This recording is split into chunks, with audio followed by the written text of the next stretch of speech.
No drip edge or underlayment. This is a 6-year-old roof.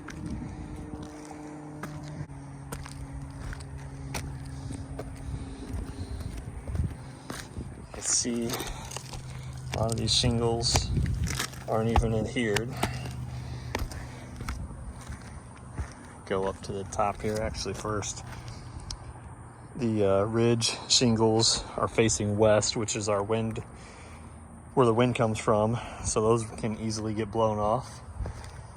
Let's see what else. We had some improperly nailed shingles here. Here's one of them, nailed below the nailing strip. Got your ridge cap here, no sealant on those. You can see some areas have already been replaced because they've been blown off because they're not adhered properly.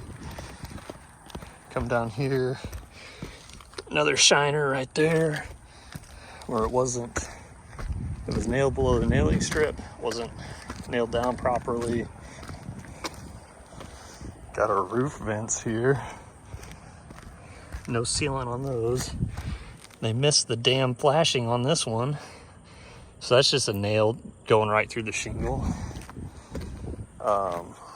We had some other issues over here. So where the siding guys nailed off their scaffolding, which I hate. Hole right there, holes down there. Like, dude, like, lift the shingle up, secure underneath. It's not that difficult, and then re-adhere it when you're done. I don't think any of these shingles, look at that, none of these are adhered properly. Should not be able to do that, especially on a 6-year-old roof.